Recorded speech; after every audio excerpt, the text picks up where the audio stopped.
So I welcome you all for the one more edition of OBTO, that is the Oncology Beyond the Obvious. And today we are doing a little different OBTO. Normally we pick up one paper and we try to dissect it out over 90 minutes. Today we are taking 4 papers.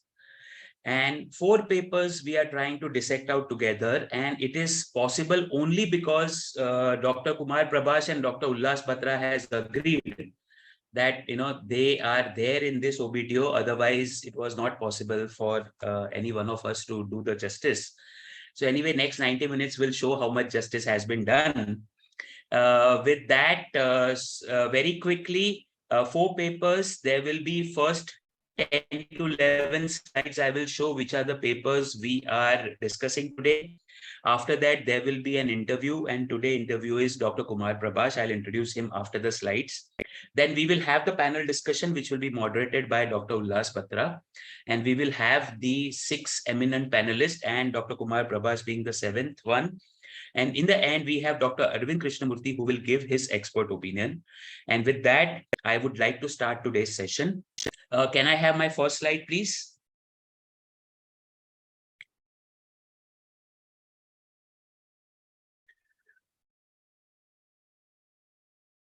Yeah, can you make it the full screen? Yeah, perfect. So today, the topic which you all have got the title is Neoadjuvant versus Adjuvant in Resectable NSCLC. My apologies. Actually, all the 4 papers covered will give the title as Neoadjuvant versus Adjuvant versus both IO plus chemotherapy or IO alone in resectable non-small cell lung cancer. Next slide, please. So the first paper what we are discussing is in May 26, 2022, that is neoadjuvant nivolumab plus chemotherapy in resectable lung cancer. There is no adjuvant nivolumab in this paper. It is only neoadjuvant IO.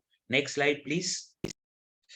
This is the second paper where there is a perioperative pembrolizumab for early stage non-small cell lung cancer. Neoadjuvant pembrolizumab with chemotherapy, surgery, and adjuvant pembrolizumab. That is what this paper covers. Next slide. This is the next 2 papers are going to be in adjuvant setting. So this paper is about pembrolizumab versus placebo as adjuvant treatment after surgery. So first is surgery and then adjuvant IO for 18 weeks or for 1 year. Next slide, please. And this is one of the most mature paper, IM Power 010, that is adjuvant atezolizumab after adjuvant chemotherapy in resected stage 1B to 3A non-small cell lung cancer. So we are going to discuss these 4 papers today.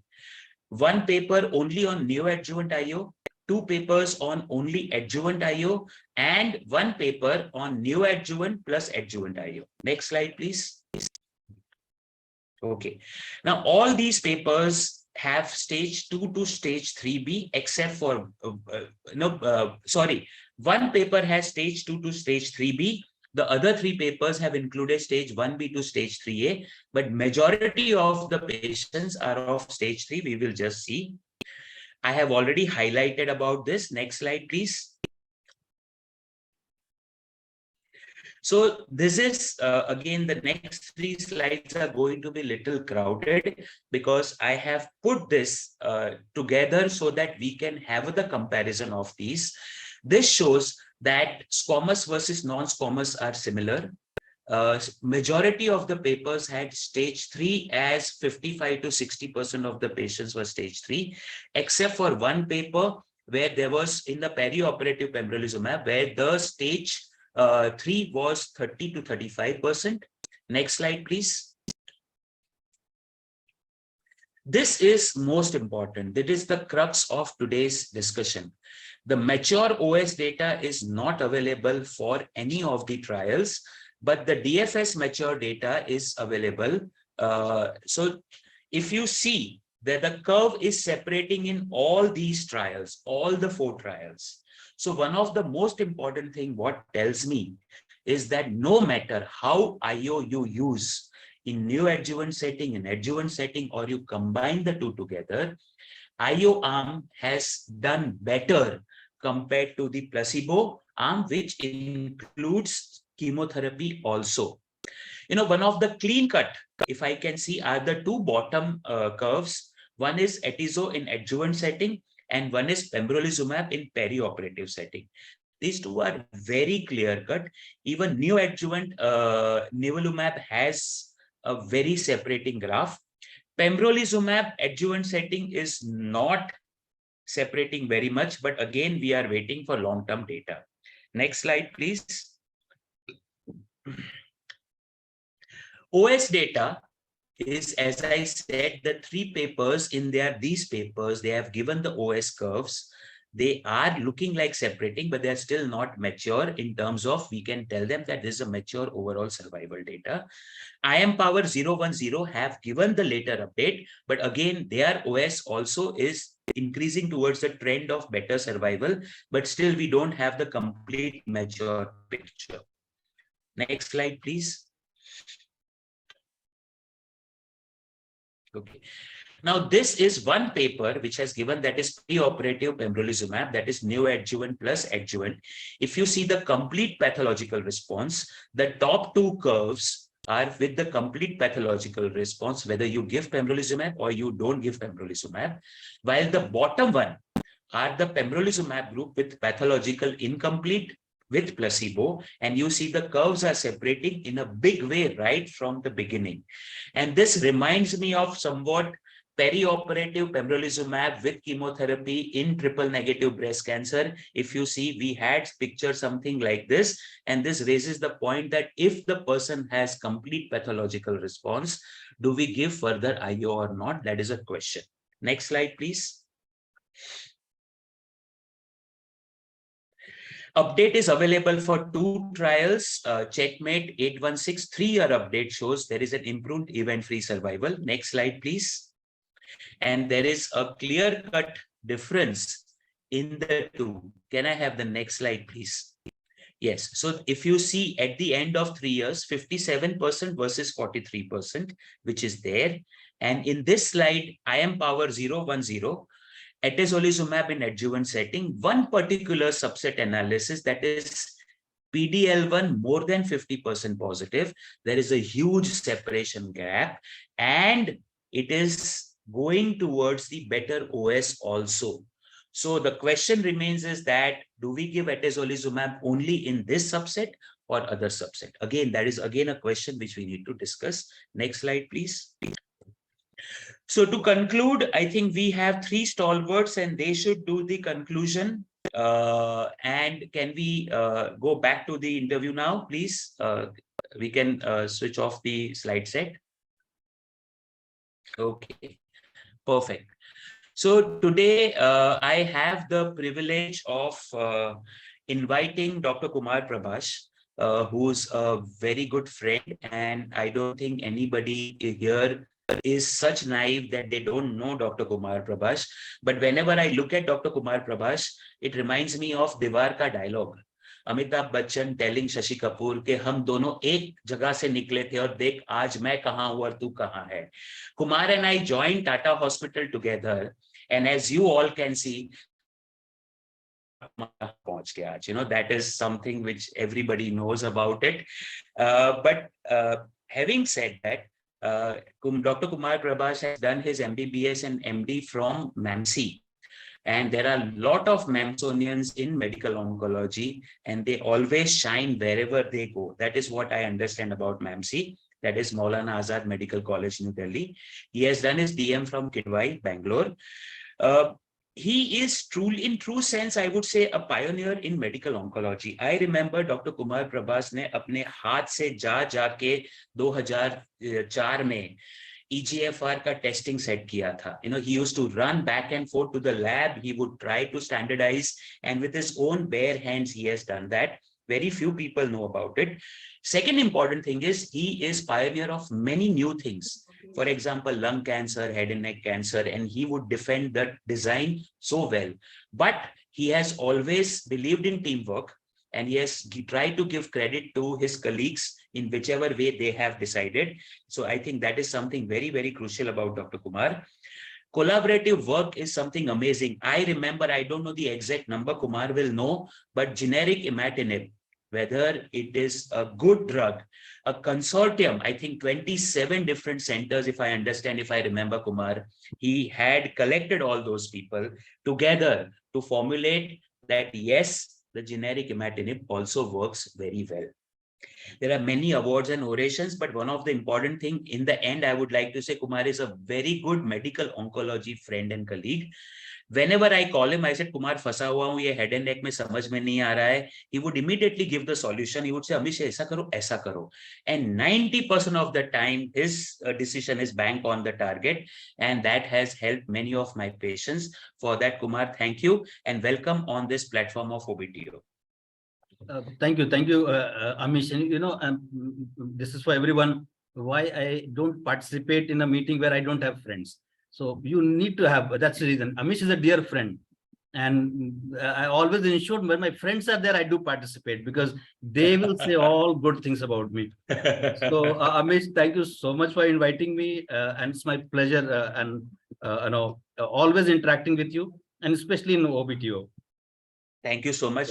So, Kumar, let us start. We have, as we said, that we have 30 minutes max from here. And I would say is that we have a lot of all 4 papers to cover. So we would want to learn maximum out of you, Kumar. At the same time, if we have the answers, which is brief, then we will, go forward. So, Kumar, first 6 are rapid fire questions. And I would want you to be as succinct as possible, not more than 30 seconds for each answer. 50% of stage 2 and 70% of stage 3 non-small cell lung cancer patients die within 5 years. Is it true? This is the reality where we are living in? Absolutely. Except I'll add that if you take the older trial, and this is a better outcome because of PET. If you take the era of where the PET scan was not there, and if you take the surgical, that is the standard arm in those time for neoadjuvant being compared with only surgery, the surgery arm used to dip down to the baseline almost, suggesting that, yes, these are diseases which are very poor. So lung cancer stage 3 and stage 2 are not the same, breast cancer stage 2 and stage 3. So their outcomes are very poor. There is a lot of scope of improvement even in 2023 also. That is what, we understand. Second question is, Kumar, that outside the setting of clinical trial, and this question and the next question are very important, Kumar. Outside the setting of clinical trial, stage 1B to 3A, would you give neoadjuvant chemotherapy alone without IO in today's age and world? Because, NSCLC, Nivo is being criticized for this a lot. Can you repeat? Outside the setting of clinical trial, neoadjuvant chemotherapy alone in stage 1B to stage 3A, non-small cell lung cancer, can it be considered a standard of care as of today? Neoadjuvant chemotherapy today? Yes, alone. Today, no. If we take today, especially in stage 2 and stage 3, the discussion regarding immunotherapy needs to happen with all patients, the data being available. But when the trial was started, that time, those data were not available. But today's time, yes, that's true, that this needs to be discussed with the patient. So placebo arm of the 2 papers, what we are going to discuss, the neoadjuvant nivolumab and perioperative pembrolizumab, the placebo arm of these 2 trials are questionable as of today, Kumar. Am I right, without IO? Not in the time when the trial was started. Sure, today if the people do it, it will be questionable, but not in the time when the trial was started, yes. Right. Pathological complete response as the primary endpoint for any trial of non-small cell lung cancer. Is it fair enough, Kumar? Definitely not. But it was courageous on the part of the investigators to do it because they had some initial data from phase 2 trials that pathological response rate started increasing with immunotherapy, which was not the case with chemotherapy alone. So yes, they took that advantage and they used it, but we also need to give due credit to them that it was a co-primary endpoint. So they put a Correct. safety valve of event-free survival to see that what they are getting from pathological complete response, it gets validated with event-free survival data, which was there as a co-primary endpoint. I think I completely agree there with you, Kumar, because they had a co-primary endpoint of DFS. And I think this is also going to open up a new thing like in breast cancer, pathological complete response rate, in lung cancer, which was 2% to 3%, if we want to believe the data. Kumar, so in addition to, in continuation to that question, now again, I am going to ask you a very important question. In breast cancer, NSABP B20, if you see, 17 to 20 years of follow-up data, and this is Dr. Sudeep Gupta's favorite line, that the same patients who received neoadjuvant chemotherapy and achieved pathological CR are destined to do well. And they would have done well even with adjuvant chemotherapy, surgery and adjuvant chemotherapy. So it is just that you are selecting out a good patients who are anyway going to do well. Do you think that, is it the same in IO? And also, do you think that higher the disease volume, IO works better? That means in neoadjuvant, it will work better compared to adjuvant? So the first part of the question, that more the pathological response, does it mean that if a treatment increases the pathological response, that changes the biology of the disease? That we are not certain, but looks like the graph you showed, for the complete pathological response for immunotherapy and for chemotherapy, it does appear that both of them, they do better than non-pathological response, but the graph for immunotherapy was a bit better. But that was not the best way to compare because the numbers were not equal in them. But there is a hint that maybe it does change the natural history of disease partly, but it needs some more work to be to have the validation. So your comment remains true that maybe we are choosing the best biology upfront, but does this happen more in the patients when they have more pathological response? There's a hint, not sure that really happens. Second part of the question, Amish. Higher the disease volume, better the IO response. So looks like, partly maybe because of volume, so a whole lot of antigens are available.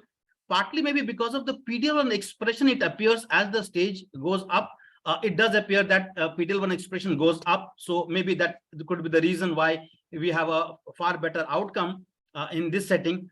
And maybe the last one, because these patients, these are all early results, because they have more events, so we are able to see those benefits more. As the time goes by, when we have more events in stage 1 and stage 2, let's see what kind of differences we have. So these may be various reasons why the stage of disease in lung cancer, they get far better results with immunotherapy at this moment, what we are seeing. PD-L1 positivity, more than 50% in 3 out of 4 papers, 33% patients had PD-L1 more than 50%. Is that the reality in real world, Dr. Kumar? So we have looked into our data, and it does look like in advanced stage tumor, it is 1/3, 1/3, 1/3. That's the way I remember. But I do concede to you that the number for PD-L1 expression more than 50% is lower than 33 or 35% what we have seen here. That can be explained by many other things, but yes, not necessarily. We see many PD-L1 50% in our clinic than what we are seeing here. So that can be because of the kind of patients being recruited and from where they are being recruited.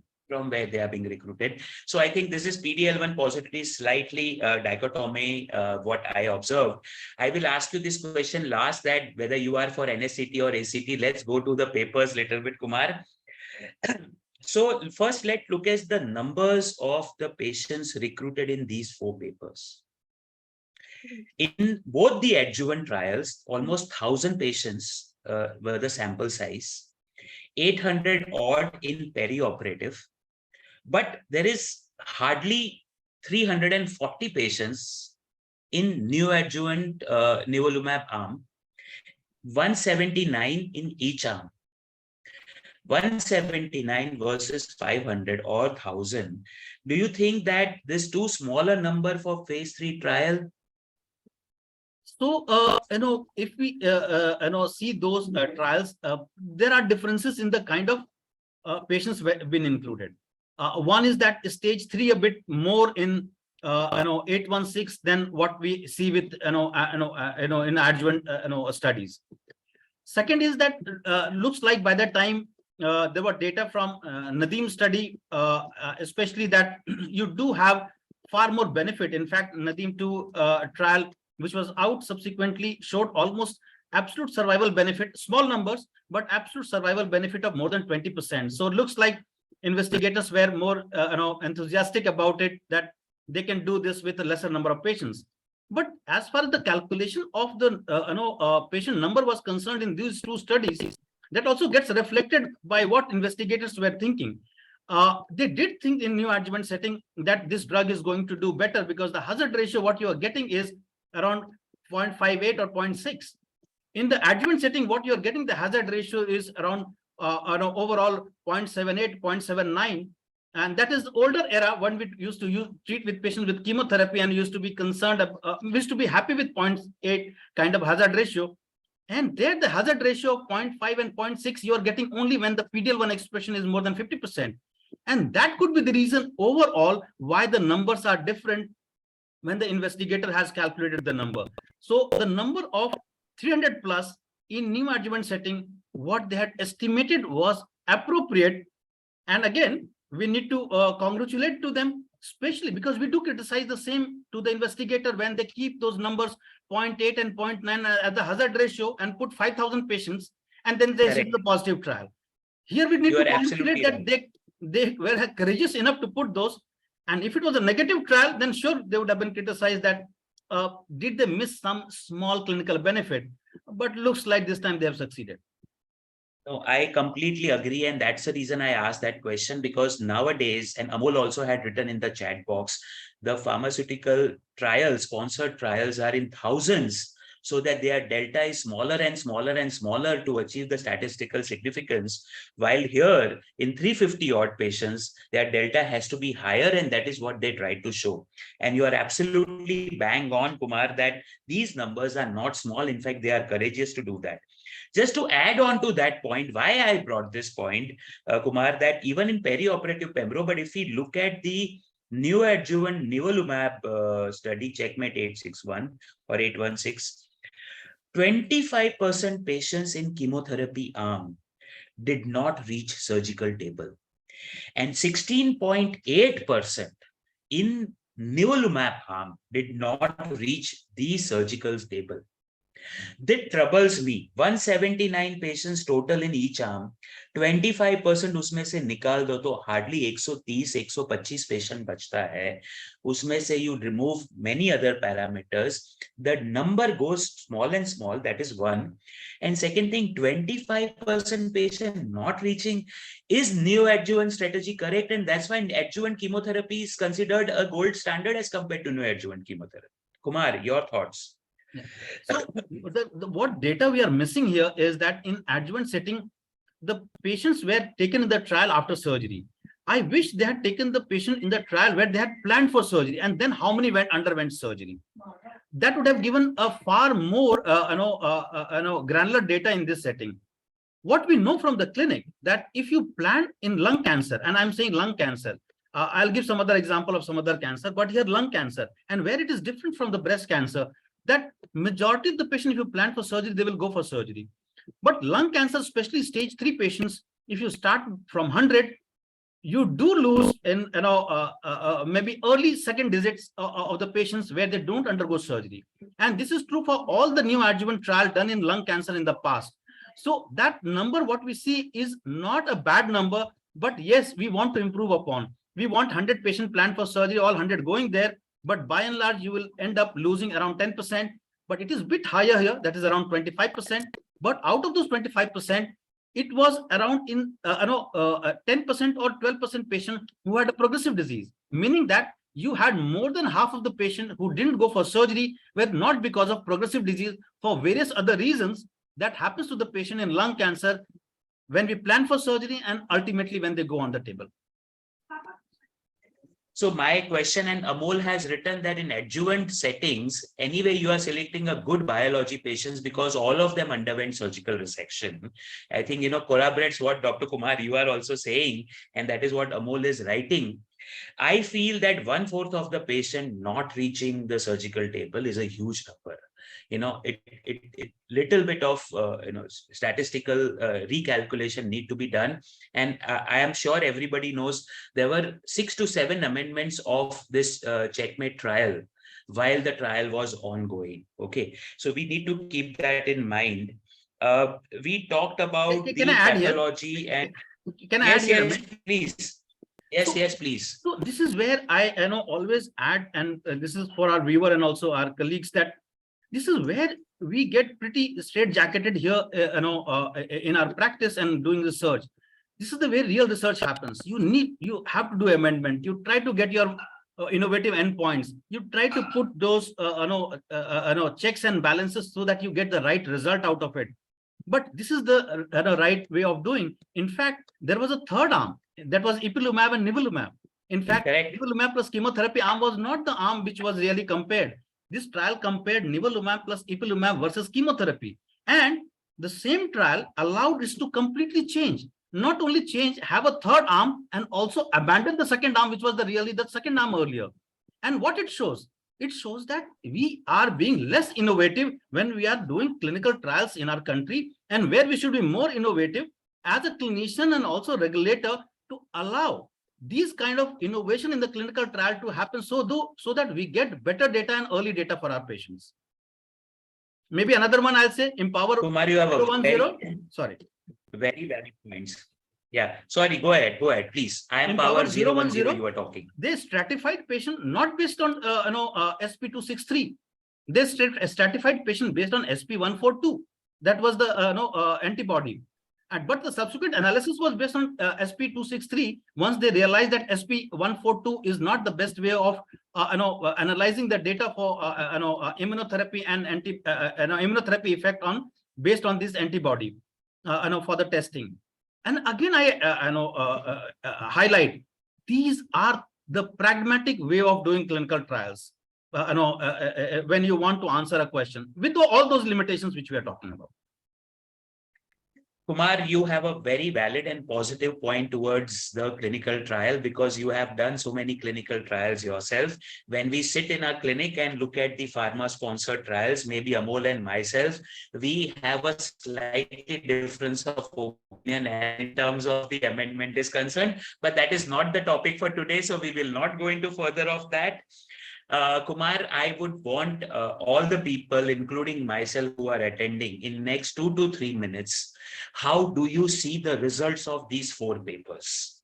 What is Dr. Kumar's eyes about the results? I have presented the slides of EFS, OS.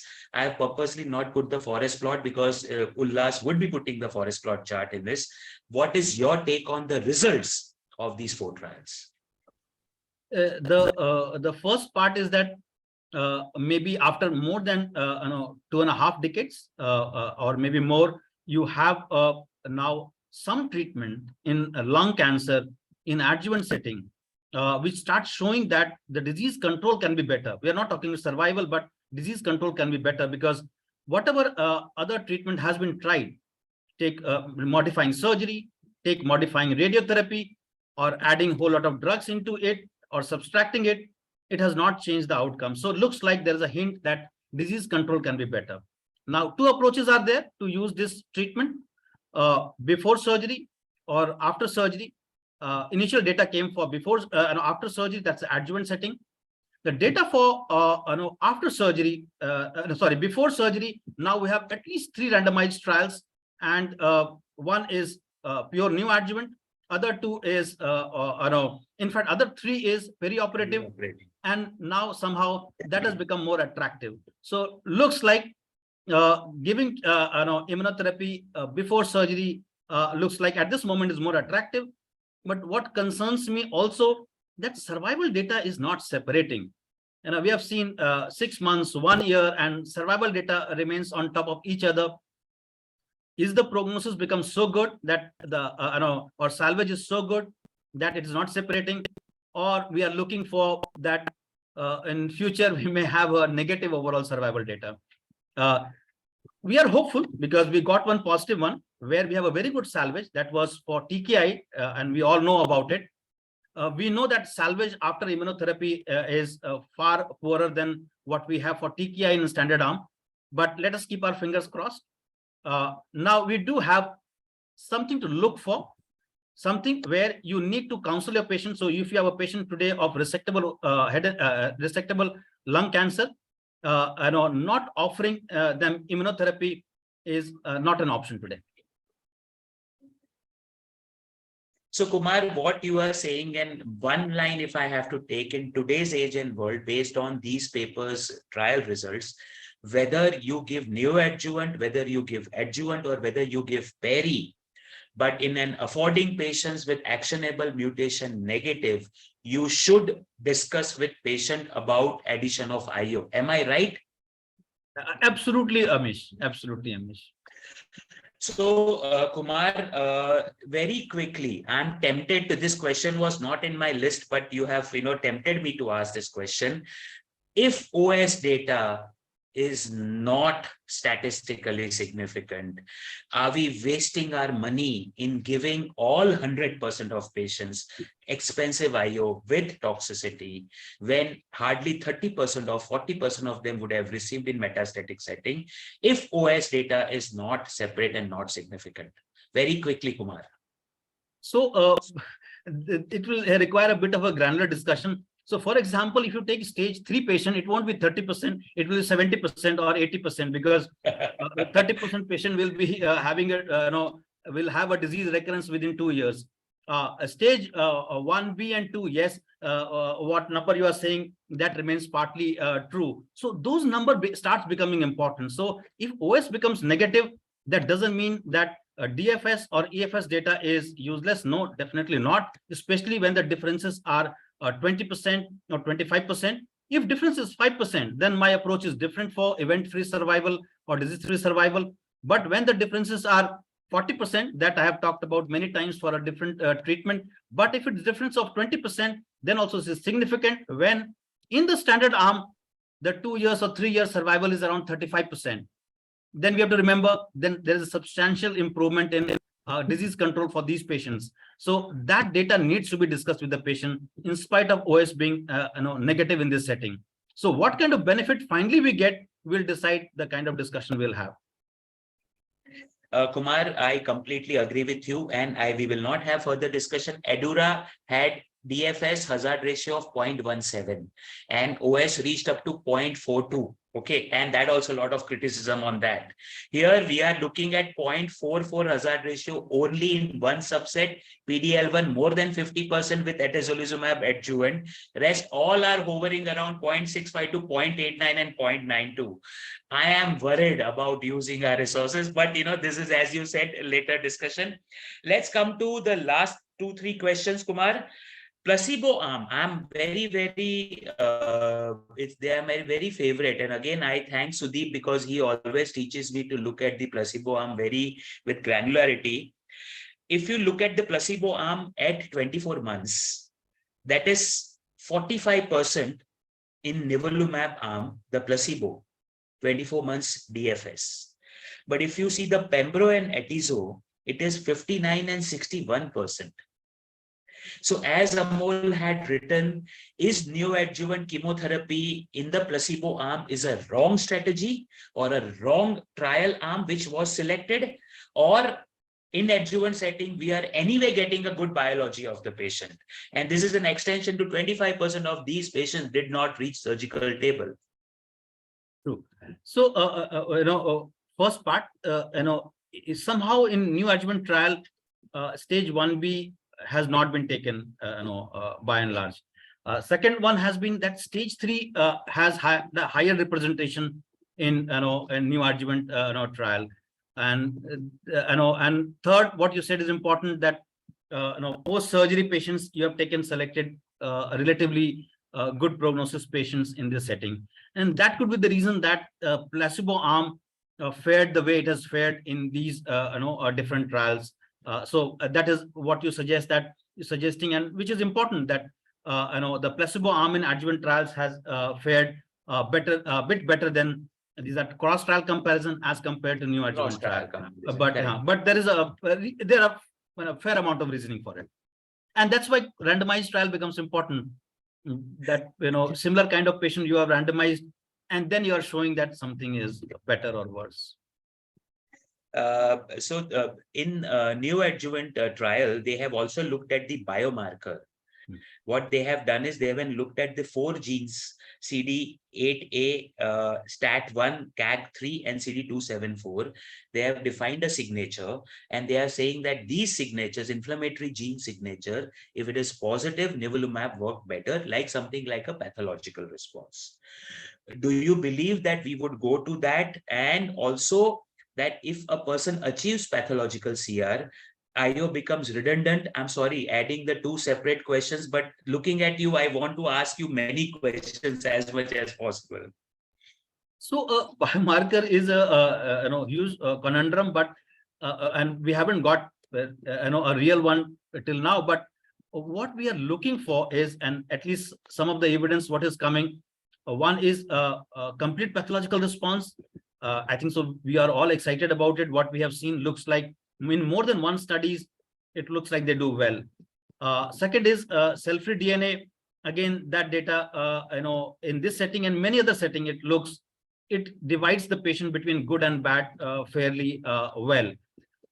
Third one, which we routinely use, is PDL1, and it looks like, except for one trial, it has stood the test of time. That if it is higher, patients it becomes a predictive marker for patients that they will do better with immunotherapy. And the last one, what you said, the combination of markers.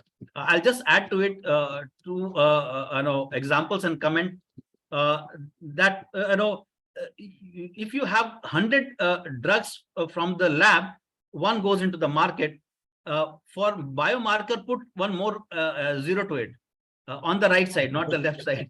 And so biomarker, there's a problem, and that's why we're struggling with the biomarker in today in immunotherapy also. But we are very keen on this. I sincerely wish it gets reproduced, and if it gets reproduced, it will give us a good solution. But with the caveat to be attached, that in breast cancer also till today we struggle with pathological complete response, and you have a whole lot of people criticizing, do we really use it? Thankfully, we have a change in treatment which came recently, and that becomes a basis for using it. But otherwise, till today we always criticize. Does the complete pathological response alone stands out always? Dr. Arvind, you will get to ask only during panel or in the end. Here, I know we can only look at Dr. Kumar, Prabhash. So sorry for that. Dr. Kumar, we have 3 minutes and last 2 questions. One question is, now 3-year DFS is available in all the 4 trials. Okay. And I was amazed and surprised, just 3 doses of nivolumab, somewhere if you do the cross-trial comparison, is almost the same as 18 doses of any other IO. Kumar, where are we? Is 3 doses same as 18 doses? Or is it only the neoadjuvant? If I would have given just 3 doses of nivo in adjuvant setting, still the trial results would be same? I'm a little confused here. So as on date, what it looks like that maybe the neoadjuvant, looks like it is doing something a bit better.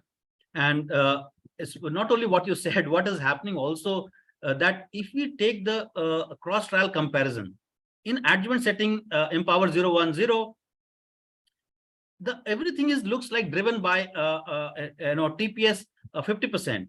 The moment you remove 50%, the hazard ratio comes down to 0.87. If you remove those 1 to 49%, it means less than 1%. Hazard ratio is 0.97. That is not the case in neoadjuvant setting. So something it is doing there for overall group of the patients. But second part comes 3 versus perioperative. That is a bit tougher question to answer. Except for that Nadeem trial, where the overall survival data is there, small number, but 20% absolute improvement in survival. That was perioperative, 6 doses after surgery. I don't know why they do 6 doses, because in Nadim 1 study, it was 1 year. Looks like people do think some form of checkpoint inhibitor is required some for longer period than only for 2 to 3 months. And that's the reason perioperative, you have now 3 studies. But having said that, as a clinician and as also many times being a caregiver and also interacting with patient, I think so I'll sincerely wish it turns out to be that 3 is as good as those 18 or 13 or 16, whichever other number is there. So I'll be very keen and happy that it happens. True. 3 doses are good enough. So Kumar, that brings us to the last question, and you have to pick only one option. Okay. 8th of August 2023, if you have to decide between 3 doses of nivolumab versus perioperative pembrolizumab versus adjuvant IO, either pembro or atezo is your choice, which one would you select? Only one option you are allowed to take. With all my biases, neoadjuvant. All your biases, neoadjuvant. And now it is up to Dr. Ullas Batra to basically take this forward and see whether Kumar thinks it right, or we are still further need to look at the data. And thank you so much, Kumar, for such a wonderful, as I said, you are so full of knowledge that I keep asking you questions again and again. And I'm sure if I would have more questions, Ullas wouldn't have minded giving 10 minutes from his panel discussion, which he is always magnanimous to do that. But over to Dr. Ullas. Ullas, I think Ullas has become synonymous with lung cancer in India at least, and many other. Ullas, you are not the interview, just the moderator, so I don't have the detailed introduction. But Ullas is an amazing person. I think it is an honor to know him in all aspects, as an academician, as a clinical trialist, as a clinician, and as a friend. Over to you, Ullas. Ullas, either you or Kavina Creations can invite the panelists and we can start the panel discussion. Thank you, Amish, for the nice words. And Kumar's interview was amazing. The interviewee was amazing. The interviewer was amazing. And I think all 6 of us, the 6 panelists and the moderator, I'm sure that the panelists are going to do a great job. The moderator will be a shade down, I guess, now. So to invite my panelist, can I invite Dr. Kumar once again, Dr. Amol, Dr. Rachna, Dr. Praveen Jain, Dr. Rajat Bajaj, Dr. Venkat, and Dr. Saju. Can I also request all of the panelists to put on their video so that I know they are not sleeping? And especially for Dr. Kumar. Kumar has left, Kumar, I told Dr. Kumar to come. Okay, after the hi-fi, statistics and everything which was told by Dr. Kumar, when I was told about adjuvant or neoadjuvant immunotherapy in lung cancer. Ullas, can I stop you just for a second? Yeah, sure. It is an honor. Dr. Parikh sir, even at 3:30 a.m. in New Zealand, has just joined us. Thank you, sir. Thank you. I'm just turning your morning into a nightmare, sir. Good morning to you. Sorry, Ullas, go ahead. Sure. So my first reactions about role of systemic therapy in non-small cell lung cancer, way back in my, MD, DM days, were like this. This was Shah Rukh Khan, and this, by the way, is Vicky Kaushal. Vicky Kaushal, by the way, Dr. Kumar Prabhash is a Bollywood actor, and Bollywood, for your all knowledge, Dr. Kumar is a film industry in Mumbai, in which Tata Memorial is there. It is known by that also, sir. So you should also know all these things also, So at that time, in my MD, DM days, Shah Rukh Khan was a surgical and radiation oncologist. I hope Arvind Krishnamurthy is listening. And Vicky Kaushal and the Vishnu guys were, somewhere in the background, just, wahan bhi khade hue hain karke. And, we used to dream at that time that Mera number kab aayega. My reactions about role of systemic therapy in 2023 is this. Now we are the Vicky Kaushals, we are the obsessed people over there. And what I need to tell people over there is have patience. Things are definitely going to be difficult before they actually become easy. Kumar has made my job very easy and slightly more difficult. So this is what we were talking about. And can I ask Dr. Rachna? So this is the slide that Dr. Amol was referring to. And this is the difference this was the status of neoadjuvant chemotherapy and chemotherapy. And the difference between these two was hardly 4%, 5%, with an HR of 0.87 and 8.86. I also usually start my presentations by saying, breast cancer lung cancer starts where breast cancer ends. In triple negative breast cancer, you have a 3-year survival of 76%. In lung cancer, you have a 76% people relapse. So, Dr. Rachna, first of all, yes, sir. Being the lady in over here, the first question goes to you. Are you convinced about the role of adjuvant or neoadjuvant chemotherapy in non-small cell lung cancer? Just in case somebody is not able to get it, are you very dissatisfied or something? Yes, sir. Because of the and one question, this will go to Amol later on. Amol, if this trial would have run today with an HR of 0.87 and 0.86, would you have turned the Twitter on fire? So let me go to Rachna first, and I'll come to Amol after that. yes, sir. So with the data which we have for chemotherapy before the IO era, the immunotherapy era, the limited options in early stage lung cancer, I would have worried if I have not given a chemotherapy either in the neoadjuvant or the adjuvant setting for my lung cancer patient, the early stage lung cancer. Though the hazard ratio of 0.8, which Dr. Amol would be discussing better. So yes, so I would be worried if I am not giving the chemotherapy for at least stage 2 and stage 3. Amol and Kumar as Amol HR Akhade. Yes, Amol. Senthil also get the same name. So Amol, this trial comes in today's age and world. Impressed, not impressed, very impressed, disgusting. No, I'm reasonably okay with it for a disease which is very bad, and in early stage also we have a lot of mortalities. I'm okay with something which is giving an HR of 0.87 also, especially if the cost is not a big deal. So if and the cost is not much. So even with an HR of 0.87, 0.86 for lung cancer, yes, I will be lung okay. cancer, 0.87, 0.86 HR with the absolute this difference, we are okay. Yes. Okay, in chemotherapy. Fantastic. Dr. Kumar, I would like to ask this question because I and you had this discussion many times. What is the intent of giving neoadjuvant chemotherapy in lung cancer? Is it to convert an inoperable cancer into a operable cancer, kind of what we do in breast cancer, or is it to select out good patients over there? So the first is to add life. So if you take N2 disease, you require a courageous surgeon to operate upfront, and the reason is not that they can't operate. Give them 3 lymph nodes in the mediastinum, because the disease will come back within a year, majority of them. So that's the reason. So idea of giving neoadjuvant in stage 3 to add life. In other setting also, it is similar to adjuvant. I'm not a big proponent of neoadjuvant in stage 1 and stage 2, but if you give, the idea is to add life to the patient. And then comes, do we convert? Sorry. So you are by and large okay as long as you're getting some chemotherapy in lung cancer, whether it is adjuvant or neoadjuvant, because you feel they're by and large the same. Is that with the sense that I'm getting from you? Yes, by and large they are similar, but I need to add that in my practice in stage 1 and 2, we do practice giving adjuvant chemotherapy. We don't give neoadjuvant.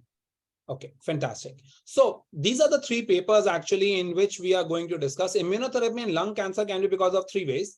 One way is you do surgery, you give chemo, and then you get immunotherapy, what is basically saw in the Atezo and the adjuvant other trials arm.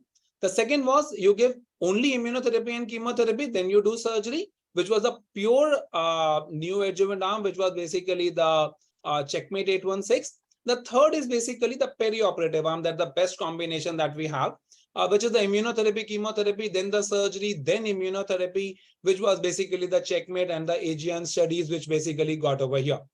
So let me start with some definitions, and I'm going to pick up 2 people on the one side of this. Let's just start with this. So we heard Kumar's view on this. Let me hear Amol's view. So Amol, I'm going to to let you be the devil's advocate.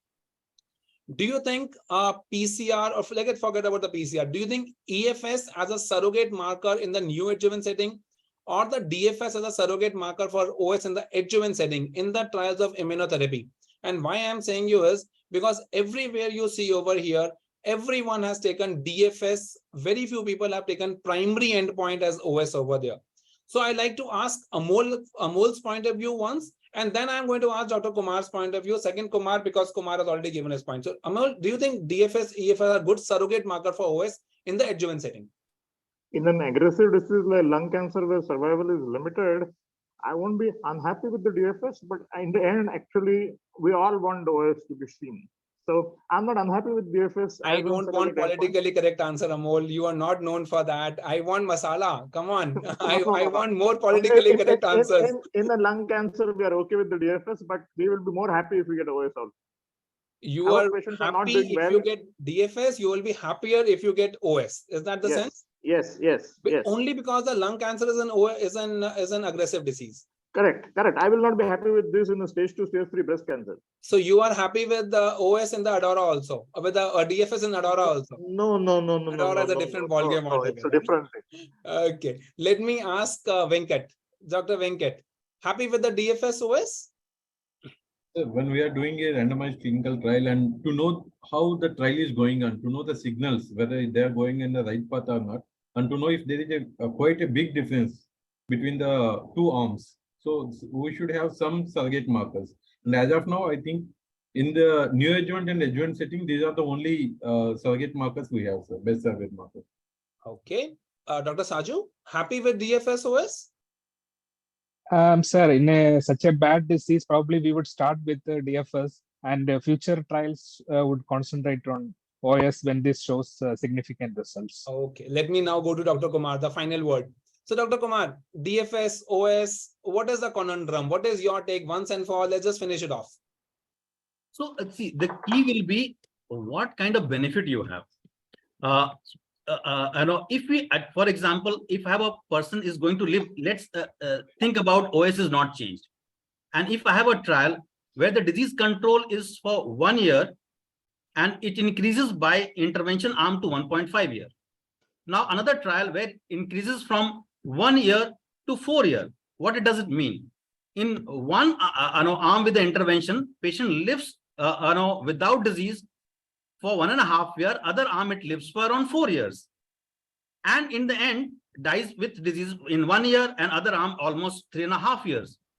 That gives us a clue how we want. Because living with the disease, we need to see, and that's where as a clinical acumen becomes important and our OPD becomes important. You have to see those patients with brain mets, bone mets, and having those symptoms, and then we have to live with having the treatment. And in that setting, that quantum of benefit helps you deciding when DFS, when EFS is important in the decision making to giving a treatment to the patient. And I'm saying it, let's negate that OS benefit is not going to happen. We'll come to that, what can happen in this situation, what we can predict, but that is the overall my thought process. So basically living without disease is very, very important. As living without disease in the curative setting is very, very important. That's a sense that I'm getting from you. So I thought let's just put across this once and for all. For the resident, we should also know what is EFS and what is DFS. So DFS is something in the adjuvant setting when your time from randomization to when the disease comes back, that is DFS or death. EFS is, like, say you randomize a patient for neoadjuvant chemotherapy, patient took 1 cycle of chemotherapy, then was lost to follow-up because of toxicity, it's an EFS event. Died, it's an EFS event. Had a disease PD, that's also an EFS event. So there should be very, very much clarity between EFS and DFS difference. This was done in a FDA guide. And this EFS is absolutely supportive of regular approval if by FDA, if it's clinically meaningful. That is what Dr. Kumar always says, statistically robust, acceptable safety profile, and there is no evidence of detriment in the OS. And that is why FDA has put these guidelines, and Kumar always says the magnitude of the OS benefit of the DFS, EFS benefits has to be seen. So if it was only 4% in lung cancer, we would have said, don't want, better.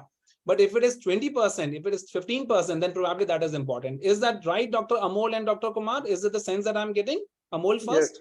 Yes.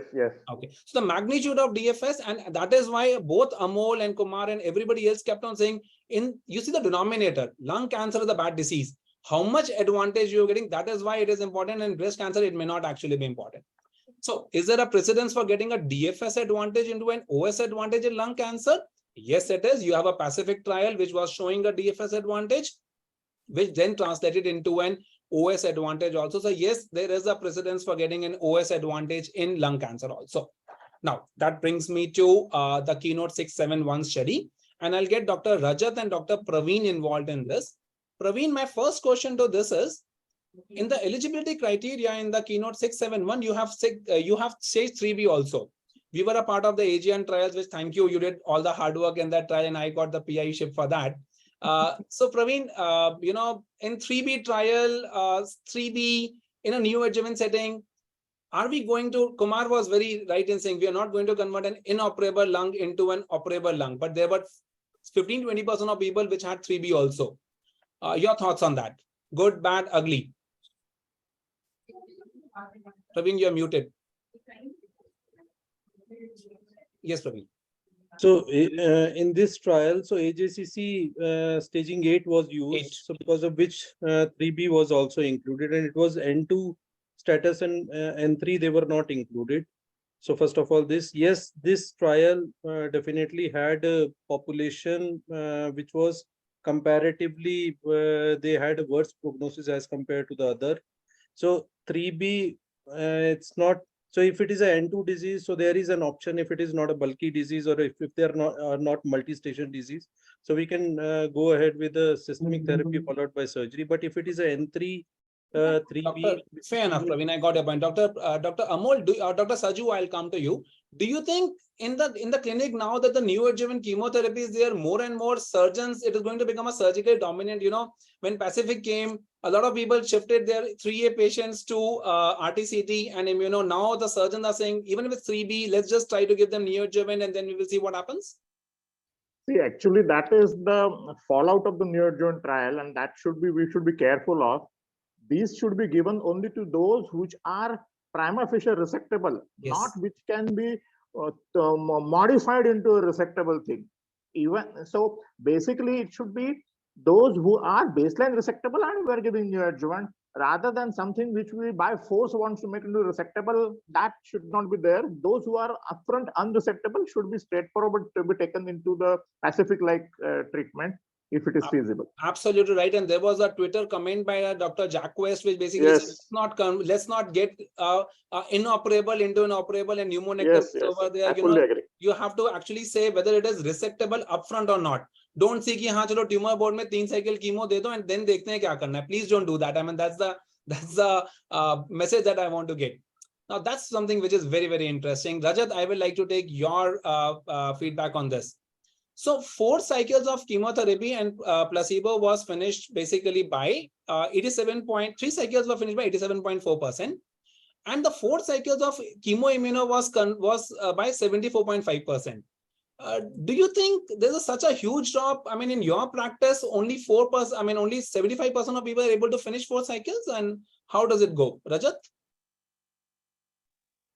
Sir, I think that it is not like that. If we have to really put it that way, for 4 cycles, approximately 85-90% people will be able to finish that much therapy. I mean, 4 cycles is not going to be too much of an issue. So but 75. Then again, clinical trials are a different ballgame altogether. They look at a lot of other things. And, I always remember Kumar Prabhash's statement made to me once in a coffee stall. Everybody should do clinical trial once. And then you realize, how much blood is being sucked over there by you. So that was one. But to me also, it did appear a small number. But what was more surprising, and I like to take Rachna's opinion on this, only 40% of people actually finished 1 year of adjuvant pembrolizumab. I mean, that is something, we all presume you give 4 cycles chemo, and then pembro is like, Bisleri water, more expensive. It is more distilled water. But only 40% of people actually finished this treatment. That means the timeline of toxicities that we are getting only with immunotherapy, and that too, the payment is not an issue. Patients are basically getting everything free of cost. That's a surprise to me. Your thoughts, Dr. Rachna, on this? Is that toxicity profile happening over there? Yes, sir. The basic, what I feel is the duration of therapy in the adjuvant setting which the patients are receiving is longer compared to the metastatic setting. If we consider the metastatic setting, only few patients are going to 1 year mark. It's not everyone who is going up to the 1 year mark. Whereas adjuvant setting, it is up to the 1 year mark where we might be getting newer toxicities, more immune-related adverse events, or there might be adverse events which may not be related to the therapy also, which are hindering with the process of continuation of the therapy. Okay, Kumar, your thoughts on this? Only 40% people finishing this. I mean, slightly lower as far as we were concerned, So this will be good to see in the context of what data is available with visceral surgery and perioperative chemotherapy. So if you take the data for CA stomach for FLOT regimen, this number is similar, and that's not 1 year. That is only 4 more doses after, and that is If you take EFT, FEC also, no, ECF in the same, again, this number is similar. So what happens after visceral surgery, there is a big drop in subsequent treatment. And the patients, they do get exhausted subsequently when you give, they have to come to the hospital again and again for injection. So this is the realistic number. That is true. Yep. So, I mean, that is absolutely right. And, we think immunotherapy is like distilled distillery water. It is not. I mean, that is what I want to, even if somebody else is paying for this. So let's just look at checkmate 816. Very, very important. There was no adjuvant treatment given. I'm just going to tell this to everyone so that we can concentrate more on the thing. Again, in this trial, you could use any regimen that you want. You could use Paclitaxel, Gemcis, Nevilbin Cisplatin, Docetaxel, anything and everything could be used over here. This was the 3-year update, EFS, which was there. So let's do the first cardinal sin of medical oncology. And Venkat, you can close your eyes. Rajat also can close your eyes when we're talking about sins, because we are going to compare the cross trials. Let's do a cross trial comparison, which everybody says which we will not do, but which we keep on doing over there. So let me just get Dr. Praveen into it. Praveen, and this was the question which Amol had put. So Amol, I'll put you last into this. This forest plot of the curve keynote 671 shows that if you have a high PDL1 50%, your HR is 0.42. If it is 1 to 49, 0.51. But if it is less than 1, it is 0.77. It crosses the unity. This was the perioperative trial. Let's look at the checkmate 816 trial also. And here also, if you see in PDL1 less than 1%, you have 0.87% is the 0.87 is the HR. So is PDL1 important? And just to say over here, the FDA, and this is where FDA has basically approved, nivolumab across in irrespective of the PDL1, while the EMA has approved it for more than 1%. So this is the FDA approval on the top. The EMA approval is for more than 1%. So, अब मैं क्या करूं, Praveen? Less than 1, what should I do? Do you think it is important? Amol is smiling away. Amol, I have taken the thunder from you. Tell me. So again, it's a very, very difficult question to answer, sir, because that is why I'm asking you. We do not have the we do not have a right answer for this. Okay. So less than 1%, definitely the benefit is less as compared to the PDL1 more than 1%. But numerically, so the benefit was there. So I'll be keen in using in a stage 3 disease as a neoadjuvant strategy, even if it is a less than 1%. Okay. But in a stage 1 B or 2 disease, so where directly surgery can happen, so I'll not be very keen in using neoadjuvant strategy in less than 1%. Dr. Venkat, what is your take on this? So this is what happens when one has to pay from own pocket, like EMA. They will see the MCBS scale and they'll see which subset are getting more benefit and approve for the same. But FDA don't bother because it's insurance company that's paying. So this similar, Venkat, what will you do for my patient? Forget FDA and EMA. What will you do? PD1 negative. Sir, so I'll be more confident in giving those patients who are PD1 positive because of the data, sir. Okay, so Dr. Saju. 1%, at least 1%. Dr. Saju. Yes, sir. If the surgeon says it's operable and PDL1 is less than 1%, probably I would plan direct surgery. If the surgeon wants some neoadjuvant treatment to be given in the first setting, then probably I would combine with the IO also. Okay, you really have to go to the hospital tomorrow to give some chemoimmunotherapies, and you are very practical and honest on this. Okay, Amish wants to make a point. Yes, Dr. Amish, PDL1 negative. I knew you will come on this. Yeah. No, since, I wanted to in fact ask that in a perioperative pembro trial, non-pathological complete response rate, the delta was very high. We will come to the delta. No, do we have the data there? What was the PDL1 status there? I will show you that data also, Amish. So let me, when in doubt, everybody goes to Kumar. So Kumar, PDL1 negative. I'll give you two options. T3N0, PDL1 negative, and I'm making it easy for you. T3N2M0, potentially resectable, PDL1 0. What will you do? This issue also had come for Pacific trial. Yes. And by and large, looks like in this setting, EMA was not considered to be wise. They have not changed it. In fact, they have not changed for Pacific trial also. Based on that, they have not changed it. But they were not considered wise.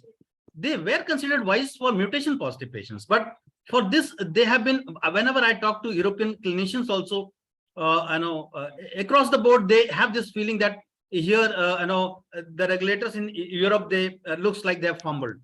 I also think, right, because, even in curative setting, yeah, but we will take Amol's opinion on this, Kumar, and then I'll give you also mine. So Amol PDL1 negative, PDL1, this thing, what will you do?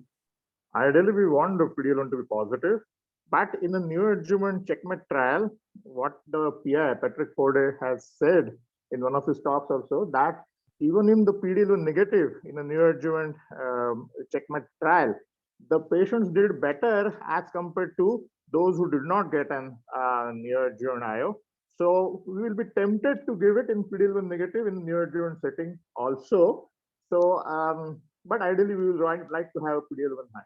So to me, my point and my 2 cents is it's not only the PDL1 which makes a difference. Like I said, if you have a T3N2, the burden of disease is high. You really want to get that patient onto surgery. Even in PDL1 negative, I would probably do it. T2, T3, N0, I would probably, not really put it towards. So PDL1 cannot be the only thing.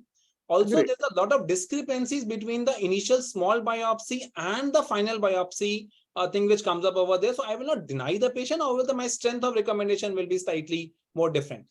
So now let's come to the results.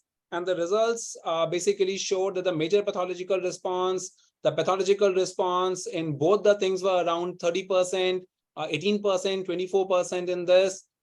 So my question now to Dr. Rachna would be, do you think the PCR rates are important in lung cancer? Even this was there in the chemotherapy arm. But do you think the PCR or MPR is valid in the era of immunotherapy as well? Sir, if you want to study the results of a trial early on, it would be the PCR and MPR data which should be looking at, because OS data would not be available for a longer time. This would may serve as a surrogate marker. I would say that this would absolutely serve as a surrogate marker. So you're happy with the PCR rates being achieved so high? Yes, sir. Okay, Rajat, what is your take on this? So I think that if we can have PCR rates and then it can actually convert to survival, excellent. But then PCR for me in lung or an MPR, let's say MPR or an MPR in lung is a new concept. But then I'll take it because I see that MPR is quite high, PCR is quite high compared to chemo. So I'm not really averse to the new idea which is being floated, and probably hope that the survival results also come in. We know that it's a bad disease proverbially. So if something new is coming up which is improving the survival, nothing like it. Okay. Okay, Kumar, stay for 5 minutes more and then we can see from there. I will just 5-10 minutes more and then I'll take it from there. So this was there. I think the pathological response rate is getting converted. You can see people who have got a PCR in the checkmate arms are doing much more better. People who did not get are doing much more lesser. Even in the keynote 671, people who have got Pembro with PCR are doing absolutely fantastic on that. This was the 3-year update, which I actually showed you over there, which is good enough. And this was the OS data. So let me get Amol's opinion on this. Amol, positive trial, negative trial, you want more? Of course, the OS is not mature and we want a longer follow-up, but we're not unhappy with the OS data, especially the checkmate trial. Okay, so it's a reasonably good this thing. So I mean, that's the life circle of the trial, how it is getting. This was the checkmate design. It increased the PCR or the MPR rate, which led to an increase in EFS and is now getting an increase in the overall survival. So that is what is basically happening around over there. Now that brings me to the most important question, that when the honeymoon phase is over. In Adora, and the entire world basically went over there and nobody is really commenting on this. I wanted to ask this question. Why is nobody commenting that people who relapsed? I just wanted to interrupt. I have written a paper. I hope it gets accepted. Yes. I mean, I really hope so. So let's just hope and say. So, the point over here is, as Kumar was saying, patient gets a treatment today, after 3 years relapses, and then dies in another 1.5. You give them some immunotherapy, patient lives with the disease for 4.5, and then dies when he has less than 6. So overall survival may be the same.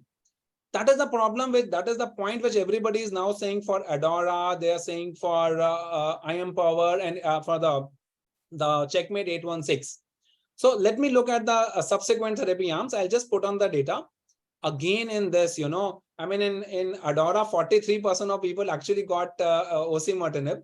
In this trial, subsequent immunotherapy was got only by very, very few people, 5%, 23% over here. Even in the Keynote 671, only 5 and 21% of people actually received immunotherapy.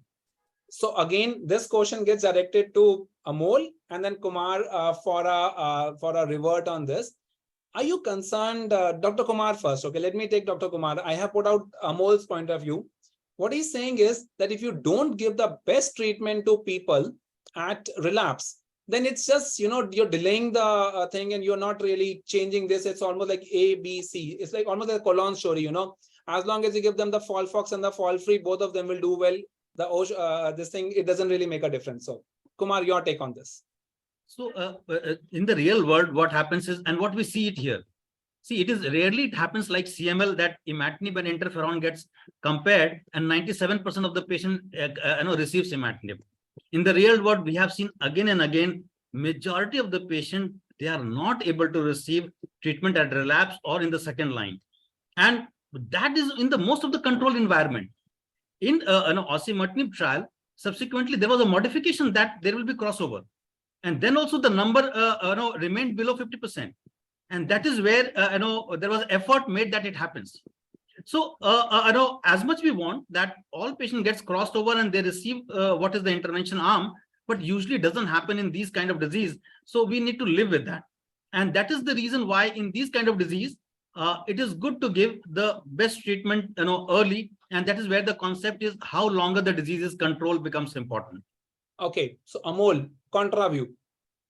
So basically, if the OS is not making a difference, we need to think about it. But another point that is important is that will the IO work when the patient has received an adjuvant IO? If you see in the RCC trials, IO post-IO progression has not worked. So we don't know whether these patients, even if you decide to do a crossover, whether that IO is really going to work in those patients who have already previously received an IO. So probably the solution is maybe ADCs or some newer drugs which are going to come up subsequently, because IO may not work only at the time of a relapse in a patient who already received IO. Okay. So, but I that is what my somehow point. don't, Kumar, do you think it's a valid this thing? I mean, so can I ask you one thing? In the Keynote 189 trial in stage 4, how many people, I mean, are you comparing, let's say, Pembro plus chemo and then chemo followed by immuno? It doesn't work that way. I mean, it is somehow not making this thing. Kumar, maybe you can articulate it better.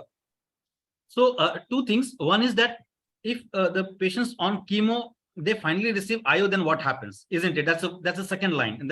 And second is that if they fail on, they have an IO and then they fail and the IO works or not. No, that's the first part of it, that on chemotherapy and then we give IO. Whatever we know that looks like these are the drugs which may not necessarily work in the same quantum when they are given all situations. There, the quantum of benefit does change when we are giving different situations. And part of second question, that if you have given IO and then you give them again, does it work? That depends upon what is the free interval. Like if you have a good free interval, then I don't think, Kumar. So all this thing, I think if immunotherapy, somebody is failed on immunotherapy and if you give them a second immunotherapy, the answer is no, it doesn't work really. No, but that is not what we are talking about. We are talking about patients who got chemotherapy and then immunotherapy. If you look at that, even in PDL1 more than 50%, the overall response rate is only 45%. True. 55% of people do not respond to, even if a PDL1 is 50%. So I think giving them earlier probably is a right thing. That is from my take. Amish, your thoughts on this?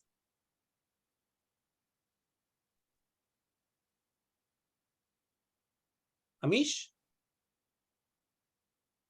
Okay, Amish has conveniently decided to, have a low bandwidth at this time. So I do think, so I think we should give these drugs earlier, especially because it's immunotherapy. We should give it over there. I think Kumar does have to go because of a family emergency, but Kumar, thank you for your inputs and we will miss you for the next 10 minutes of the discussion. Now, that's an important question which I wanted to ask you was, Amol did put across over there, and even Amish did put across over there.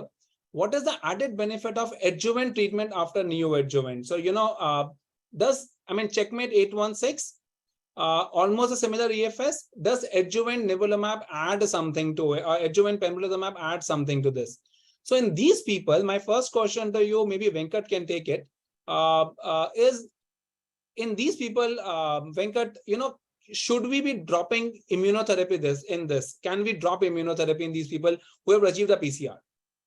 So to answer that question, we should have data on the relapse patterns post neoadjuvant immunotherapy followed by surgery. So the data is still evolving, and we don't know exactly how many patients receiving such therapy will relapse and at what times. Then we'll be able to address this question, sir. But most of the trials, they are perioperative or only NACT.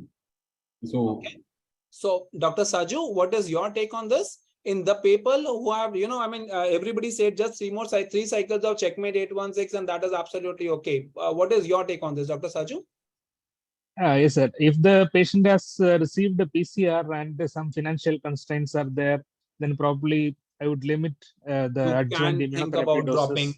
Think about dropping this. Okay. Yes, but otherwise, if the patient has not received a PCR, then probably I would continue. So, okay, Rajat, this is a question to you. People who have not achieved the PCR, in CreateX trial, you add a new treatment or something over there, or maybe in other trials, you add something more. In this, actually, the benefit, if you continue giving pembrolizumab, actually is much more in people who do not achieve PCR. Your thoughts on this? Yeah, so the quantum of benefit is very clear in this particular Kaplan-Meier curve, that the quantum of benefit is more. And we've seen that in Keynote 522, that is breast, of course, where we see that if you're talking about a patient achieving a PCR versus not achieving a PCR, the quantum of benefit there also was higher in patients who did not achieve a PCR. And there also there has been a lot of discussion about whether we should not give adjuvant pembro for 1 year in patients who do achieve a PCR. There's another issue of BRCA. But then here, I think that PCR, if it can be achieved and if at all cost is a constraint, we can probably avoid adjuvant pembro. And in patients who do not achieve a PCR, to me, I don't have for the want of more data, don't have really much to say in terms of escalation, but then possibly, yes, that can be discussed if the patient has got a good PS. Okay, I think Venkat wants to make a point, and then Amish. So, because unlike in breast cancer, we don't know whether these PCRs will convert into survival. So, but in Checkmate 816, it did. I showed you the data before, Venkat. Yes, sir. It did turn into that, right? I agree with that, sir. But in those patients who are having a deeper response with immunotherapy, if we are discontinuing of PCR, because they are the subset who have responded excellently to immunotherapy, and those patients who have residual disease after surgery, which means that they do not have sufficient response with immunotherapy, and we are going to continue immuno in those patients. And this is not a chemotherapy. So, okay. I got your point. Yes, sir. Amish, you want to make a point? So this is the graph you are showing of breast cancer, right? Keynote 522. Okay, so there was a lot of discussion in this that the way Kumar says that in atezolizumab adjuvant, the majority of the positivity was seen of PD-L1 more than 50%. I say that in these IO trials, when you look at ITT, all patients graph separation, it probably is driven by the delta difference in patients who do not achieve pathological CR. Yes. Okay, so that is something which is there. And in this particular graph, what you have shown, the placebo arm had only 4% PCR or 6% PCR as compared to 22 to 24%. The numbers are too variant to compare. Yep. But what is striking is without PAT-CR, IO definitely adds. And that is what again and again we are seeing. Okay. So I think, going from breast and this, if you have a neoadjuvant chemoimmunotherapy and if you have a PCR MPI, this is definitely for me the phase 2 trial. Okay, I think Kumar did say about, Amish, how much time do we have on this now? You have 7 more minutes. Okay, so let me just go for this. Now, let me just put across an important question on this. Praveen, I'll go to you. Optimal therapies in all these people, let's say somebody's got an EGFR mutant or ALK, what would you do? And a PD-L1 of 70%, what would you do tomorrow morning? So EGFR, sir, it is easy that we have ADAURA data. So, Neoadjuvant setting I'm talking about right now, Praveen. so I won't go for neoadjuvant setting because the patient is definitely operable. So No, that is the- T3N2, T3N2. So again, sir, immunotherapy, we will go ahead only if the patient is resectable upfront. Yeah, so T3N2 may be resectable. So, So I'll I'll give go you an ahead with option. the upfront surgery You will go for followed upfront by surgery and ADAURA. Okay, fair enough. Rajat? Okay. Dr. Rachna? If the patient is Dr. Rachna? Yes, sir.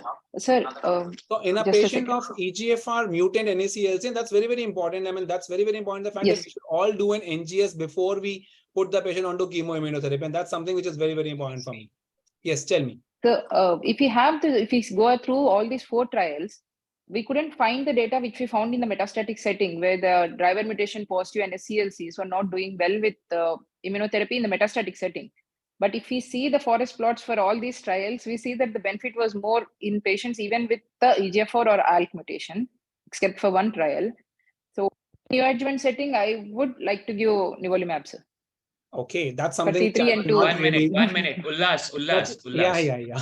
Yes, Yeah, Amish. you You are know, the boss. the numbers were very, Too very small. small. So Let I'm Yes, us sir, very not, small. let Yes, us sir. not reach that conclusion, No. Dr. Rachna. Let me, Dr. Amish, I am the Yes, moderator. yes, sorry. Go ahead, Ullas. So I will want to tell everyone, I mean, and I will say it in my summary slide also in this.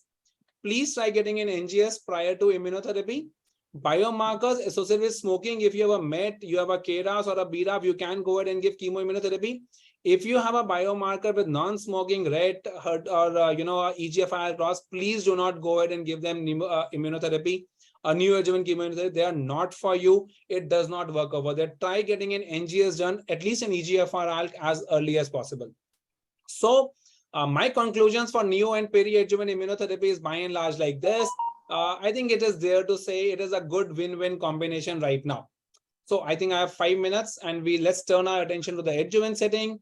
I'll just tell the data and then we'll finish. We have adjuvant atezolizumab.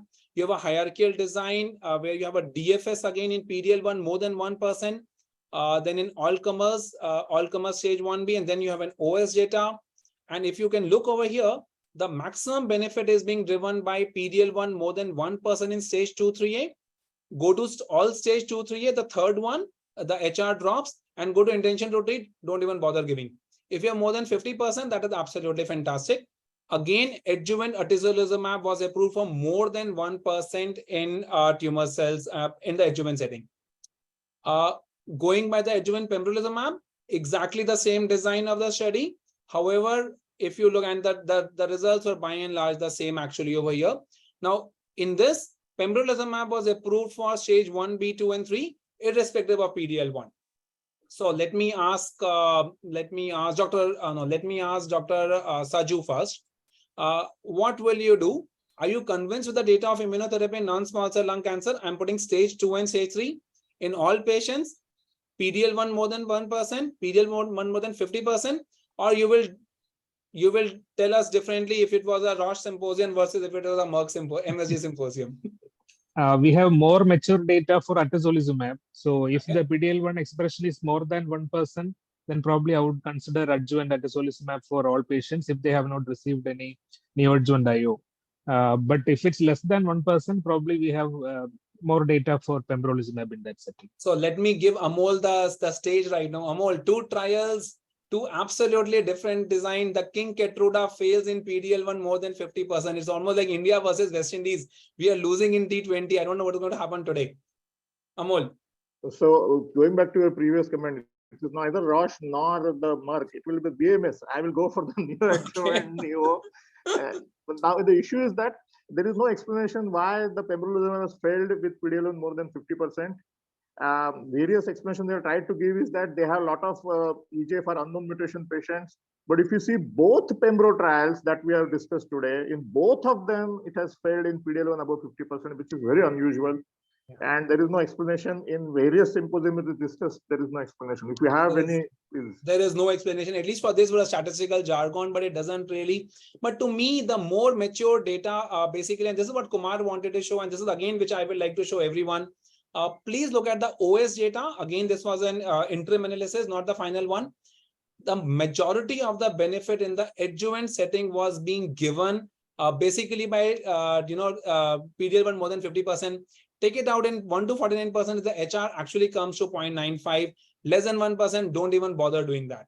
So to me, again, adjuvant immunotherapy in non-small cell lung cancer is by and large, yes, but we need to have more clarity on that. I will need to have more clarity. So again, let me ask everybody now. Kumar made its preference very clear. Praveen, I'll start with you. Immunotherapy in resectable non-small cell lung cancer, first question is yes or no. Second one is, if yes, neoadjuvant, perioperative, or adjuvant? Praveen, I'll go with you first. So if I have to use chemoimmuno, so I'll be using in neoadjuvant if there are no oncogene driven tumors. So okay, only neoadjuvant or perioperative? So at this point of time, it is going to be neoadjuvant. So because we still do not have clarity on whether there is any addition of benefit with the. It's a rapid fire, Praveen. I'll finish off. Dr. Saju? You would also consider neoadjuvant nivolumab. Okay, neoadjuvant seems to be the way to go. Venkat?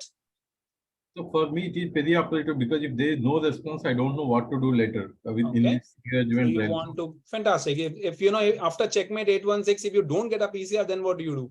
Do you go for Nadeem 6 weeks, 6 months? Do you go for nothing? That's a very important question. Rajat? Sir, I will do a neoadjuvant chemoimmuno like the checkmate 816. The checkmate, or the pure neoadjuvant study. Okay. Dr. Yes. Rachna? Okay. I think she's not there. Dr. Amol? The HR. Sorry, sir. Yeah, Rachna. I just lost the connection. No worries. Yes, sir. The first question of whether neoadjuvant, I would prefer neoadjuvant therapy with nivolumab, sir. Okay, the checkmate 816 seems to be the winner right now over there. Amol? Yeah, the numbers are clear. I'm getting 3 cycles, 0.62, 0.0124. So I'm happy. Checkmate. You're happy. But again, Amol, of all the people, you should see the long-term follow-up data. 41.4 months, let's not. Yeah, of course. The more time you give, the more data will get matured over there. Yeah. So that is there. Yes, Amish, you have a point. So 22% patients get pathological CR. The remaining don't. 78% don't get. True that. Perioperative, there is a huge curve separation. I would definitely go for perioperative today if the money is not an issue. So let me make my conclusions over here. Immunotherapy, definitely yes. DFS, EFS, PCR are reasonably surrogate markers. However, I'll definitely want an OS data to come. NAIO CT leads to increased MPR, which leads to increased EFS and OS. There was no increased rate of surgical complication. The value of IO patients in achieve PCR MPR is not certain, so probably I'll stop here in 22% of people who achieve an MPR. But I will definitely want to continue immunotherapy in people who do not achieve. So after checkmate 816, what happens next in 78% of people? I don't know. In fact, the last line to me is very, very important. It's a combination of factors. Let's say you have a T3 N2 M0 patient with a PD-L1 of 35% in the adjuvant setting. Will I not use immunotherapy in that? I will probably. If I have a T2 N0 PD-L1 70%, I will, or T3 N0, and money is an issue, I will not. It's not only about only PD-L1, it's about the disease, the biology, the stage of the factor which has to be used to make decisions regarding this adjuvant immunotherapy. With this, thank you. And I hand it over back to Amish, and I really hope I have stuck to my time. And thank you all my panelists for a wonderful, wonderful discussion. Fantastic. Thank you. Thank you, sir. Thank you, Ullas, for such a wonderful deliberation on such difficult topic. And without wasting much time, I would go to our expert, Dr. Arvind Krishnamurthy. He's a surgical oncologist, but he always has, I have seen in various conferences, he has his views over chemotherapy or immunotherapy. And since, as Ullas showed, first of all, I would like to Dr. Arvind that Shah Rukh Khan and Vicky Kaushal ke beech mein, Dr. Arvind, what do you think? Where are surgical oncologists today? And from there, your expert conclusion for today's topic. Over to you, Dr. Arvind. Surgical oncologists are Amitabh Bachchan's and Rajinikanth's. They are beyond that. Yeah. Dr. Arvind. Yeah, I think it's Rajinikanth is the flavor because his movie Jailer is going to get released in a couple of days. And I think the offices and schools in Chennai are actually supposed to be closed in Chennai and Bangalore as well. Anyway, having said that, I'm very happy to be here. I thank the organizers, Dr. Amish, Dr. Parikh sir, for the opportunity. I've listened to a lot of the oncology beyond the obvious, and this was a class apart. I think always, I think I enjoyed, and of course, Dr. Kumar's views were also, and he's a global sort of leader in lung cancers, and sometimes you'll have to watch out for every word that he says, because sometimes it's the information is given so subtly, like if you miss a word, then the concept is missed. So I think really enjoyed and I entirely agree with his views, and of course, Ullas. I've seen his moderation excellent, and I think I always enjoy it with a lot of cartoons and flavors, so it's really wonderful. Dr. Amish, you've been really carrying forward this this concept of oncology beyond the obvious. I've attended a lot of them which I could not attend. I actually caught up in YouTube, and it's really sort of it's a real for people who are preparing for exams or even otherwise, and even for clinicians for day-to-day practice, it's really good. So with those things, I thought I should sort of give some of my perspectives about this. As was brought about in the panel discussion, this concept is for resectable cancers. It was elegant. It was made that any neoadjuvant or adjuvant, or especially the neoadjuvant, is not for the unresectable ones. Even it was for the stage 3Bs, they are the resectable stage 3Bs. So I think before you embark on the concept of neoadjuvant therapy, at least I think bring all the patients to your MDT, talk to your surgeons whether it is resectable or not, and then take over. I think that's the first and the most important aspect of this. The second aspect actually brought about in the panel discussion, majority of the times it's for the driver mutation negative patients, the EGFR and the ALK mutation negative patients.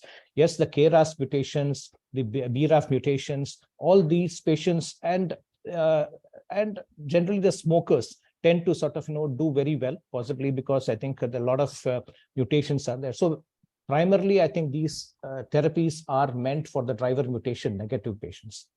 The other thing is that definitely resectable NSCLC, I think a lot of changes have happened, very exciting times. When I was training, it was always surgery followed by adjuvant chemotherapy.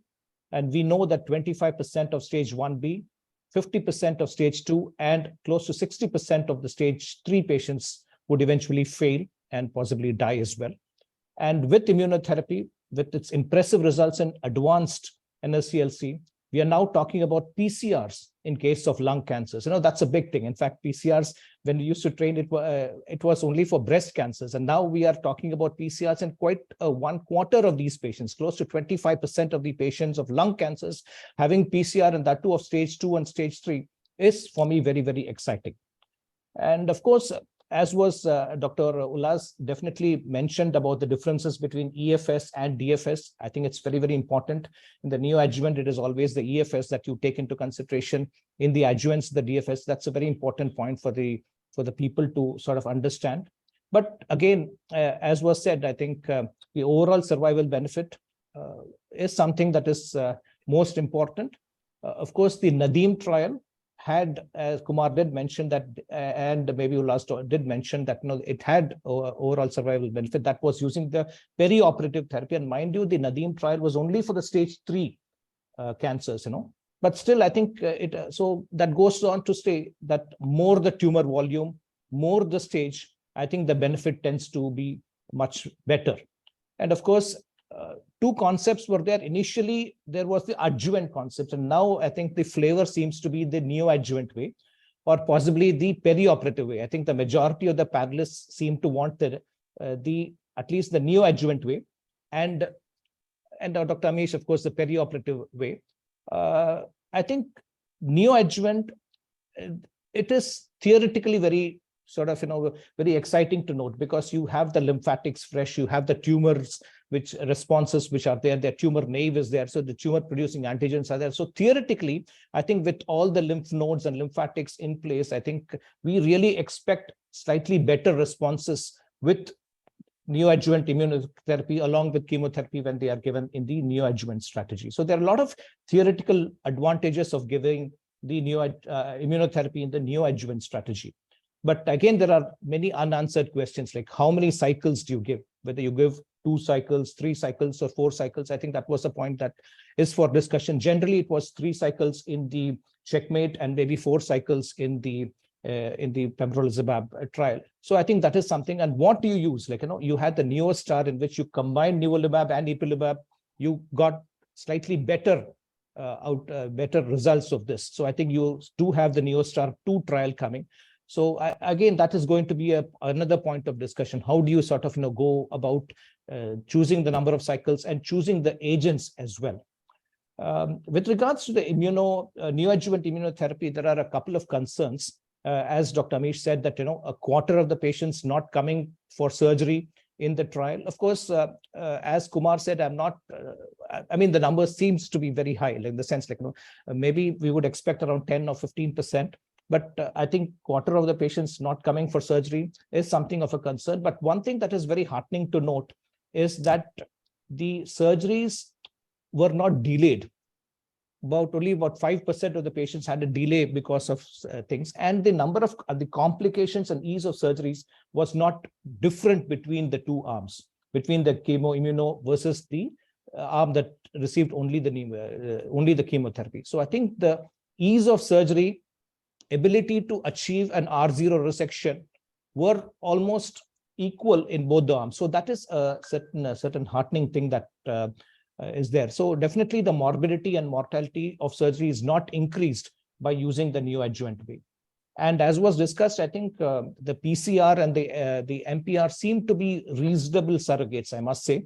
And I think Kumar did mention that, pragmatic endpoints should be there for some of these trials. So I'm happy to have a PCR or NPR as a surrogate. And of course, as a co-primary endpoint, EFS and DFS also needs to be there to drive the point home. But at the end, I would like to say that it's all promising, but it's work in progress. Not all patients respond to immunotherapy. Only a few patients achieve a long-term survival. Some of them achieve some adverse effects of treatment, and very handful of them actually die of the treatment. So it's very important to sort of ask for predictive biomarkers at this stage. And Kumar did mention that although it's desirable, sometimes it's very difficult for us in the clinic to sort of get the perfect biomarker. We know, and Ullas in his panel actually made that how PDL1 is an imperfect biomarker of sorts. But then there are other biomarkers like liquid biopsies, ctDNAs, and these were also studied in some of these trials. And it was shown that patients who had a ctDNA clearance, and this was studied in a couple of the neoadjuvant trials, they did well. So again, possibly that could be some of the biomarker. I think, like it or not, I think we'll have to do some sort of personalization in this. So there has to be, I think the choice of biomarker is something that we'll have to see. But it'll be very good if the biomarker comes to our individual practice. And the final point I would like to say is that, again, what Dr. Ullas says, if the patients do not achieve a PCR, like there in the Checkmate 816, that trial, how do you go about this? So I think in that way, possibly a perioperative approach seems to be a reasonable approach in which you can possibly scale up the therapy for these patients. I think with these limited points, I would end by saying that immunotherapy has changed the landscape of resectable lung cancers. It's here to stay. All patients need to be discussed in the MDT. They need to be, we need to make the decision whether they're resectable first, and then subject these patients to some of these. Again, I would thank the organizers for the opportunity, and thank you for sharing some of my 2 cents in this. Thank you. Dr. Arvind, this was an amazing, expert final conclusion. You have covered all the points very, very succinctly. And, also just to end, whether Amitabh Bachchan, Rajnikant or anything, we are talking before, we are talking after, we are talking together, but surgery still remains the way to cure patients. I think, that is the bottom line, and we need to work together, continue to work together on that. And Dr. Arvind, thank you so much for such wonderful conclusion. And on behalf of Dr. Purvish Parikh sir and myself, I conclude this session thanking everyone that this was an amazing, I learned a lot in this OBTO. I read a lot and continue to read like this. And Amol, your chats are wonderful. I think that makes the session very lively, keeps everybody on toes. Personal thanks to Ullas and Kumar for making this a wonderful session. Ullas, thank you so much. With that, we see you now on 12th of September 2023. That is the second Tuesday of September. We are again going to have the greatest sin of oncology, as Ullas says, some different cross trial, but with some twist. And we'll let you know very soon. Thank you so much. With that, I close the session today. Thank you. Thank you. Thank you. Thanks. Thank you, sir.